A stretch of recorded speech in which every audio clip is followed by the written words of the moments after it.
লাশের সারি দীর্ঘ হচ্ছে, পোড়া শরীর নিয়ে কাতরাচ্ছে ফুলগুলো। কখন যে কার ডাক এসে যায় সেই উদ্বেগ স্বজন ও অভিভাবকদের চোখে মুখে। মাইলস্টোন ট্র্যাজেডিতে শুক্রবার দুপুর ১টার দিকে জাতীয় বার্ন ও প্লাস্টিক সার্জারি ইনস্টিটিউটে চিকিৎসাধীন অবস্থায় মারা যায় আরও একজন দগ্ধ শিশু মাকিন। মাকিনের শ্বাসনালী সহ শরীরের ৭০% পুড়ে গিয়েছিল। নিবিড় পরিচর্যা কেন্দ্রে চিকিৎসাধীন অবস্থায় তার মৃত্যু হয়েছে। এর আগে সকালে জীবন মৃত্যুর লড়াইকে হার মানিয়ে বিদায় নেয় ১০ বছরের শিশু Ayman. Hire Google TV, endless color, smart living. জাতীয় বার্ন ইনস্টিটিউটের তদারকিতে ২ শিশুর মরদেহ হস্তান্তর করা হয়েছে বলে জানান হাসপাতাল কর্তৃপক্ষ। আমি সহ আমার অন্যান্য কলিগরা উপস্থিত থেকে তাদের লাশকে হস্তান্তর করেছে এবং এখান থেকে পাঠানোর যে ব্যবস্থা নিজ নিজ জেলাতে, ওইখানে আমাদের যে সিভিল সার্জনের যে অফিস আছে তাদেরকেও আমরা জানিয়ে দিয়েছি, তারা বাকি ব্যবস্থাটা করবেন।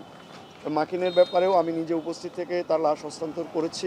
তবে এত মৃত্যুর মাঝেও সুখবর দিলেন হাসপাতালের পরিচালক ডক্টর নাসির উদ্দিন। আজকের রোগী এই মুহূর্তে ভর্তি আছে ৪০ জন। তিনি বলেন, ভেন্টিলেশনে থাকা ৪ জনের মধ্যে ২ জনের অবস্থা বর্তমানে কিছুটা স্বাভাবিক, তারা নিজেরাই শ্বাস নিতে পারছেন। আর আরও কয়েকজন শিশুকে শনিবার কেবিনে হস্তান্তরের সম্ভাবনা রয়েছে।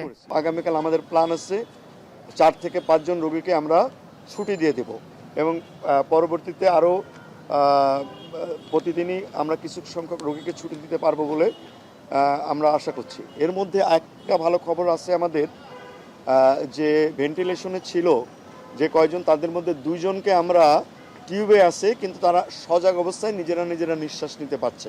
এখন পর্যন্ত বার্ন ইনস্টিটিউটে মোট ভর্তি রোগীর সংখ্যা ৪০ জন।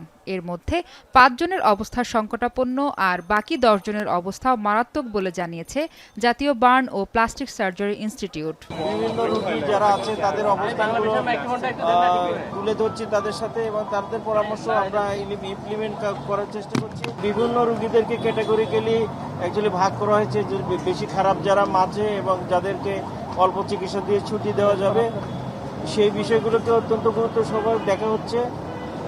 আপনাদের সবার অ্যাকচুয়ালি সহযোগিতা আমরা কামনা করছি। এদিকে দগ্ধদের উন্নত চিকিৎসা নিশ্চিত করতে দেশীয় চিকিৎসকদের সাথে সকাল থেকেই যোগ দিয়েছেন সিঙ্গাপুরের ৪ জন ও চীনের ৫ চিকিৎসক। তবে তারা কোনো রোগীকে বিদেশে নেওয়ার পরামর্শ দেয়নি বলে জানিয়েছেন স্বাস্থ্য অধিদপ্তরের মহাপরিচালক। মাহফুজা বৃষ্টি, এখন, ঢাকা।